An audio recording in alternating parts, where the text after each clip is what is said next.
Selamat datang di pembahasan mendalam kita hari ini. Pernah nggak sih Anda merasa, ponsel pintar atau media sosial itu kadang lebih menguras energi daripada ngasih manfaat? Hmm, Rasanya kayak, aduh, kok jadi terjebak gini ya? Nah, kalau Anda merasa begitu, Anda nggak sendirian kok. betul-betul. Nah, hari ini kita mau coba selami nih gagasan dari buku Digital Minimalism, karya Cal Newport. Sumber kita ini bakal nunjukin gimana teknologi yang katanya bikin kita nyambung terus, justru sering bikin kita kewalahan. Malah, kadang jadi ngerasa jauh dari hal-hal yang penting. Iya, Jadi misi kita hari ini, kita pengen tahu inti filosofi Newport ini apa sih, terus ada langkah praktis apa aja yang bisa kita coba buat ngambil kembali kendali waktu dan perhatian kita. Gimana? betul sekali. Dan penting nih, ini bukan berarti kita harus anti teknologi ya, sama sekali bukan. Tapi lebih ke gimana kita bisa lebih sadar, lebih sengaja gitu dalam menggunakan teknologi. Sadar dan sengaja ya. Iya, Newport ini argumennya keras loh. Dia bilang pendekatan kita sekarang yang seringnya pasif aja, nerima semua notif, reaktif gitu, itu malah ngerugiin kebahagiaan dan fokus kita. Nah, kita bakal bongkar nih, kenapa bisa begitu, dan solusinya apa aja menurut dia. oke, menarik banget. Mari kita mulai dari akarnya deh. Kenapa sih rasanya teknologi ini bisa begitu, mencengkeram hidup kita? Newport itu buka bukunya dengan kutipan yang lumayan ngena dari Andrew Sullivan. Dia bilang, saya pernah menjadi manusia. Waduh, Iya, sebelum dia merasa hidupnya itu kayak kebanjiran, kayak tsunami digital gitu. Gambaran yang cukup kuat ya. Kuat banget, dan menurut Newport ini bukan kebetulan loh. Banyak teknologi ini, terutama yaitu media sosial, aplikasi di ponsel kita, itu dirancang sengaja untuk bikin kita ketagihan. sengaja ya? Sengaja. Dia ngutip Tristan Harris, ini kan mantan pakar etika desain Google ya. Harris ini nyebut smartphone itu sebagai mesin slot di saku kita. Mesin slot, maksudnya? Iya, jadi setiap notifikasi, setiap like yang masuk, itu kayak kita narik tuas mesin slot. Kita nggak tahu kapan dapat hadiahnya kan. Jadi ya kita ngecek terus, buka terus, penasaran. Wah, mesin slot ya, analogi yang ngena banget sih itu. Malah ada yang lebih keras lagi ya. Saya baca juga komedian Bill Maher, itu nyamain perusahaan teknologi ini kayak petani tembakau berjubah kaos oblong. Iya, iya. Jualan produk yang bikin nagih. Ada perbandingan langsung gitu ya. Kayak cara industri rokok dulu ngerekayasa produknya biar makin adiktif. Apa ini nggak berlebihan ya analoginya? Nah, Newport bilang, ini bukan sekedar kiasan, bukan hiperbola. Ada dasar psikologisnya. Mereka itu manfaatin yang namanya penguatan positif intermittent. Penguatan positif intermittent, gimana tuh? Itu hadiah yang datangnya acak, nggak bisa ditebak. Mirip banget kan sama mesin slot? Terus, mereka juga mainin kebutuhan dasar kita akan validasi sosial. Tombol like tuh contoh paling gampang deh. Ah, tombol like. Iya, itu bikin kita nagih buat ngecek terus. Kita butuh pengakuan kan? Nah, ironisnya, salah satu pencipta tombol like Facebook, namanya Leah Pearlman, dia sendiri sekarang malah ngindarin Facebook loh. Serius? Penciptanya sendiri malah nginyak. Iya, karena dia sadar betapa adiktifnya itu. Jadi, ya ini semua akhirnya ngarah ke apa yang disebut Newport. Dia ngutip risetnya Adam Alter sebagai kecanduan perilaku. Kecanduan perilaku, oke? Itu kondisi gimana kita terus ngelakuin sesuatu, meskipun kita tahu ada dampak negatifnya, gitu ya? Cuma karena hadiah sesaatnya itu. Tepat sekali, persis kayak gitu. Dan dampaknya itu bisa luas banget. Mulai dari kita ngerasa capek terus-menerus, kehilangan rasa kendali atas waktu kita sendiri, kebahagiaan juga bisa menurun. Bahkan bisa memicu emosi negatif, kayak gampang marah di online gitu kan. Dan yang paling parah, menurut saya, ini semua ngalihin kita dari aktivitas yang sebenarnya kita anggap penting, yang kita hargai. Jadi kita sibuk sama hal-hal digital yang dangkal, terus hal penting malah kelewat ya? Nah, itu dia. Inti masalahnya, kata Newport, ada di apa yang namanya ekonomi perhatian. Ekonomi perhatian. Iya, perhatian kita waktu kita natap layar itu adalah produk yang dijual sama perusahaan teknologi ke pengiklan. Jadi ya kepentingan mereka jelas, bikin kita nempel di layar selama mungkin. Oke. Jadi jelas ya akar masalahnya itu desain yang adiktif dan model bisnis ekonomi perhatian ini.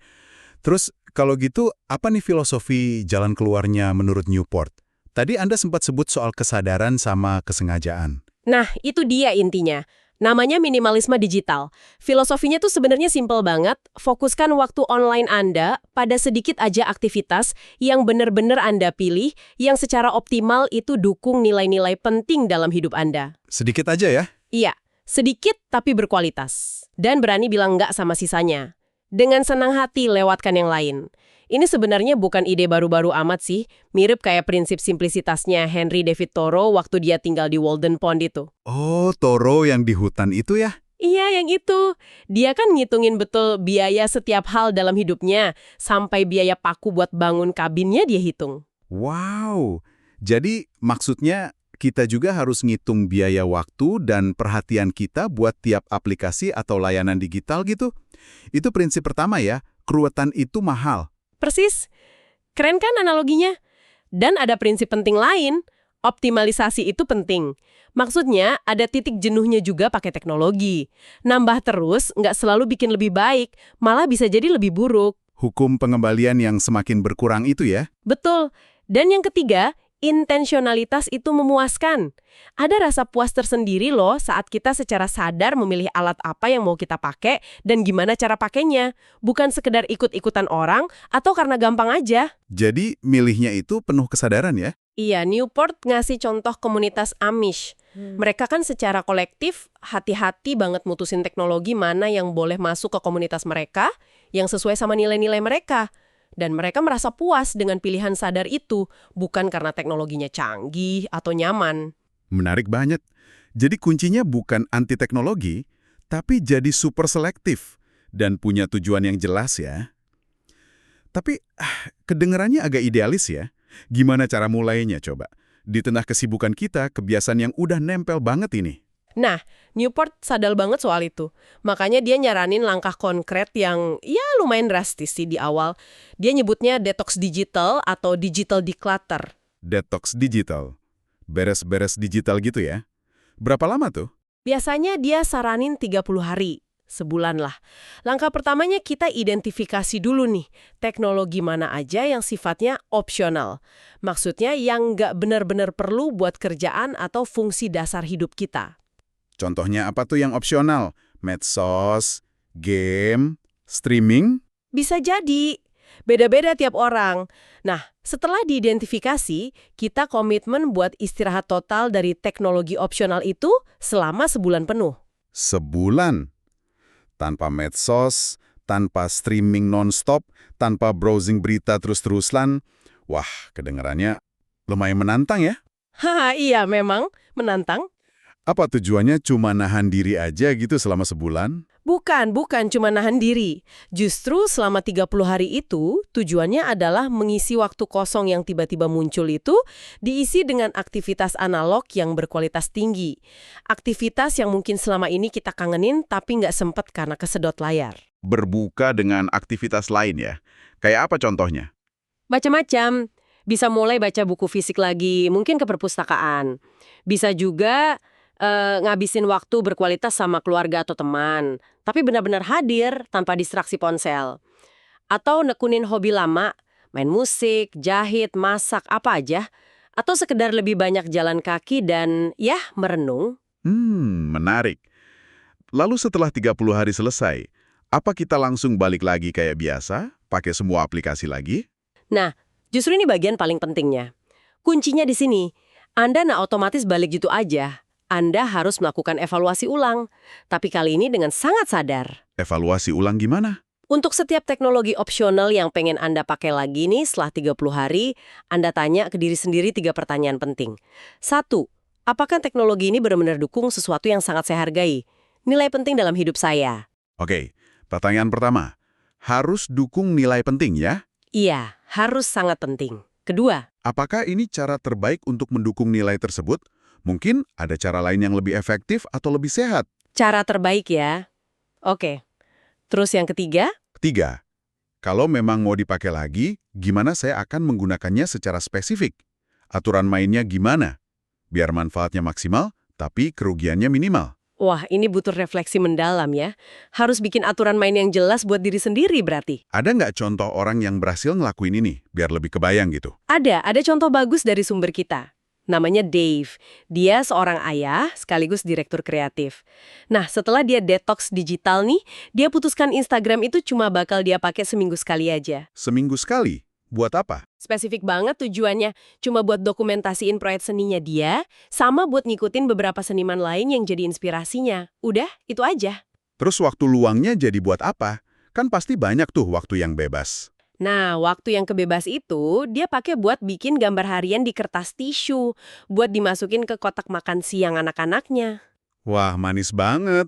Iya kan, tradisi kecil, tapi buat dia itu sangat bermakna. Dan itu sebelumnya kegeser sama waktu dia main Instagram. Nah, ini contoh bagus gimana teknologi dipakai secara sangat terbatas, cuma buat dukung nilai tertentu, seni, inspirasi, dan akhirnya malah membebaskan waktu buat nilai lain yang lebih penting, keluarga. Itu contoh yang kuat banget sih. Jadi, detox ini kayak semacam reset gitu ya.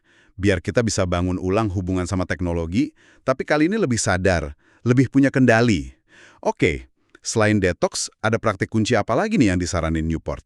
Praktek penting lainnya adalah kita harus secara aktif mencari dan melindungi waktu untuk kesendirian. Solitude. Kesendirian. Maksudnya menyepi gitu? Nggak ketemu orang? Bukan gitu. Newport ngasih definisi yang menarik. Kesendirian itu bukan soal sendirian secara fisik aja, tapi lebih ke kondisi di mana pikiran kita bebas dari masukan pikiran orang lain. Bebas dari masukan pikiran orang lain. Gimana tuh contohnya? Ya, Anda bisa aja lagi di kafe yang rame atau di kereta. Tapi kalau pikiran Anda lagi fokus ke dalam, lagi mikir, lagi ngerenung, nggak lagi baca berita, nggak dengerin podcast, nggak scroll medsos, nah itu udah termasuk kesendirian menurut definisi ini.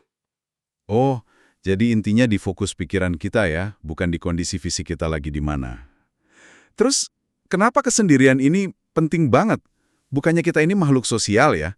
Katanya butuh interaksi. Justru itu, karena kita makhluk sosial, kita butuh keseimbangan. Kesendirian itu, menurut argumen di buku ini ya, dia ngutip pemikir kayak Anthony Starr, itu kayak sekolah kejeniusan. Tempat lahirnya ide-ide original, pemahaman diri yang lebih dalam. Sekolah kejeniusan ya?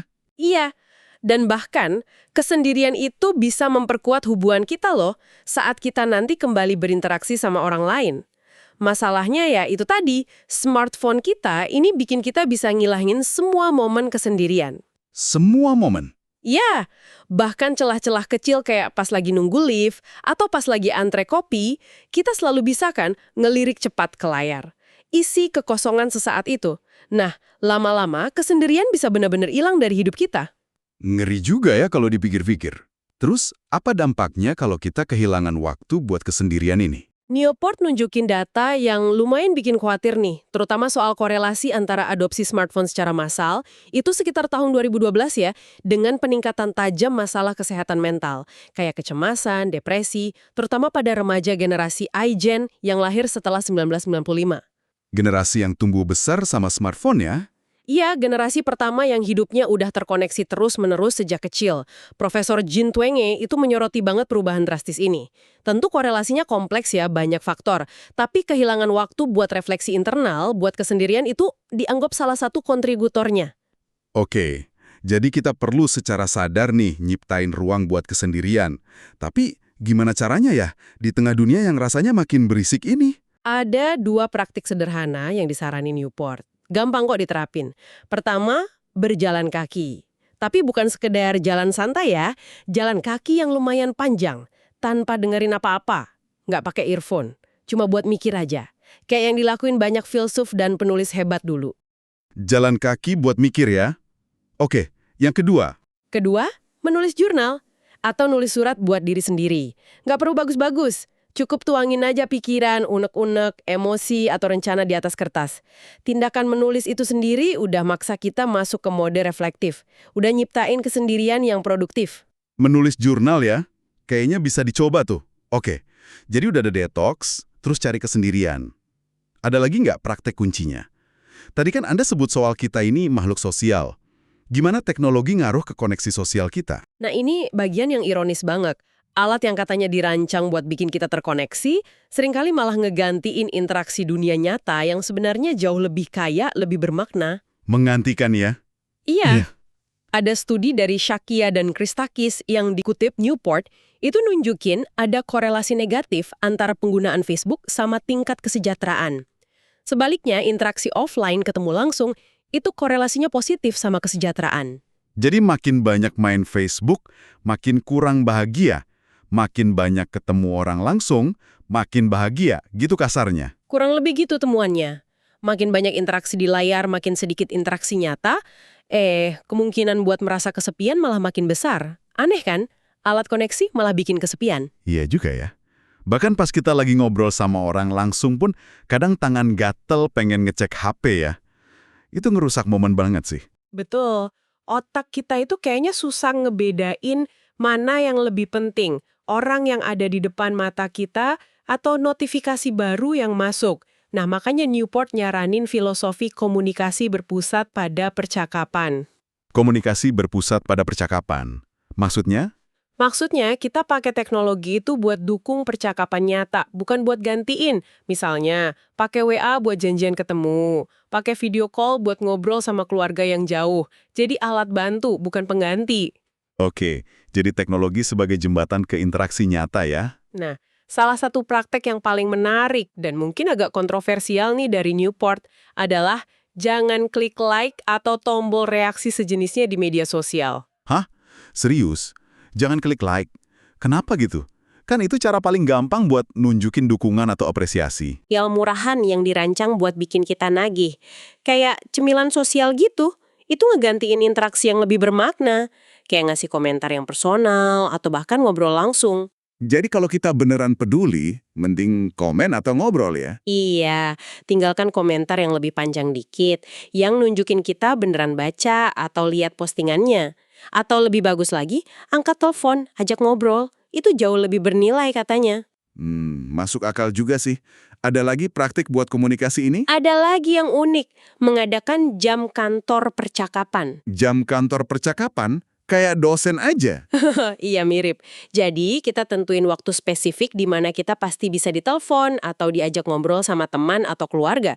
Misalnya bilang aja, aku selalu bisa ditelepon kok tiap jam 5 sore pas lagi di jalan pulang kerja. Oh, jadi orang nggak ragu buat nelpon karena tahu kita lagi senggang ya. Ngilangin hambatan, takut ganggu gitu. Nah, persis. Itu idenya. Biar percakapan spontan lebih gampang terjadi. Jam kantor percakapan. Ide yang unik tapi menarik. Oke deh, kita udah bahas soal adiksi, filosofi minimalis, terus praktik detox, cari kesendirian, sama ngerebut kembali koneksi. Nah, sekarang gimana soal waktu luang? Kan kita butuh santai juga dong. Masa serius terus? Tentu butuh santai. Tapi, nah ini lagi, Newport nantang gagasan umum soal waktu luang. Dia bilang waktu luang terbaik itu bukan yang pasif di depan layar, bukan nonton maraton atau scroll tanpa henti. Terus waktu luang yang bagus itu gimana dong? Dia nunjukin contoh dari komunitas Financial Independence atau FI. Tahu kan orang-orang yang kerja keras biar bisa pensiun muda banget? Oh iya, yang pensiun umur 30-an, 40-an gitu ya? Nah, itu dia. Ternyata setelah mereka pensiun dini dan punya banyak waktu luang, mereka nggak ngabisin waktunya buat leye-leye aja. Justru mereka ngisi waktunya dengan aktivitas yang aktif. Dan seringkali berat atau strenuous. Aktif dan berat. Kayak apa contohnya? Kayak berkebun, bangun sesuatu, perbaiki rumah, motong kayu, pokoknya kerja fisik gitu. Wah, jadi kerja keras di waktu luang malah bikin lebih puas ya? Ini kayak prinsip Bennett yang ada di outline tadi ya, yang bilang invest energi di waktu luang malah nambah energi. Bener banget. Itu dia, menginvestasikan energi dalam hobi yang menantang, apalagi yang melibatkan kerajinan atau pakai tangan kita buat bikin atau perbaiki sesuatu di dunia fisik, masak, merajut, pertukangan, apa aja, itu ngasih kepuasan yang dalam banget. Yang susah didapat dari layar.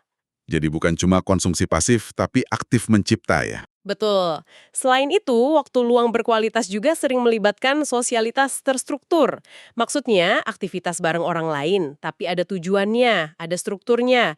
Kayak gabung klub buku, ikut liga olahraga amatir, jadi relawan bareng. Interaksinya jadi lebih kaya dibanding cuma basa-basi biasa. Oke, tapi gimana cara prakteknya nih? Kadang kan susah ya mau mulai hobi baru atau gabung sama grup gitu. Apalagi kalau udah lama nggak aktif. Newport nyaranin mulai dari yang kecil aja, nggak usah muluk-muluk. Misalnya nih, coba deh targetin buat perbaiki atau bangun sesuatu setiap minggu. Tiap minggu. Apa aja contohnya? Bisa hal sederhana banget kok, kayak ganti bohlam sendiri, nyoba resep masakan baru yang agak rumit, atau ngerakit furnitur yang beli online itu. YouTube kan sekarang bisa jadi guru apa aja tuh. Iya juga ya. Oke, perbaiki atau bangun sesuatu. Terus apa lagi? Praktik lain yang menarik nih, jadwalkan waktu untuk distraksi berkualitas rendah. Dijadwalin. Maksudnya gimana tuh? Jadi, daripada kita berusaha keras ngilangin sama sekali kebiasaan browsing tanpa tujuan atau nonton maraton yang mana susah banget kan, mending kita batasi aja waktunya. Dijadwalin. Oh, jadi misalnya kita bilang, oke, saya cuma boleh scroll medsos jam 8 sampai jam setengah 9 malam aja. Gitu. Nah, contohnya gitu. Ini bikin kita jadi lebih sadar kapan kita lagi buang waktu. Dan otomatis, waktu lain jadi kebebasan buat ngelakuin hal yang lebih berkualitas. Nanti Anda mungkin kaget sendiri, ternyata nggak banyak kok yang kelewat dari medsos meskipun waktunya dibatasi banget. Menjadwalkan waktu malas-malasan ya? Ironis tapi kayaknya masuk akal juga sih. Jadi intinya sama ya, kayak penggunaan teknologi, waktu luang pun butuh kesengajaan, perencanaan. Tepat sekali, kuncinya di situ, kesengajaan. Semua praktik yang kita bahas ini, mulai dari detox, cari kesendirian, ngubah cara komunikasi, sampai ngisi waktu luang secara aktif, itu semua bagian dari apa yang Newport sebut sebagai perlawanan perhatian. Perlawanan perhatian, kedengerannya keren ya? Iya, ini semacam perlawanan kita secara personal terhadap model bisnis ekonomi perhatian tadi, yang tujuannya kan nyedot waktu dan fokus kita sebanyak mungkin buat keuntungan mereka. Jadi ini kayak kita ngambil lagi kendali dari sistem yang sebenarnya dirancang buat ngendaliin kita ya. Wah, terus apa nih langkah pamungkasnya, jurus terakhir dalam perlawanan ini? Ada beberapa langkah yang lumayan drastis sih, tapi katanya efektif banget. Pertama, hapus aplikasi media sosial dari ponsel Anda. Hapus total. Iya, kalau mau akses ya lewat browser di komputer aja. Ini langsung ngubah hubungan kita sama medsos.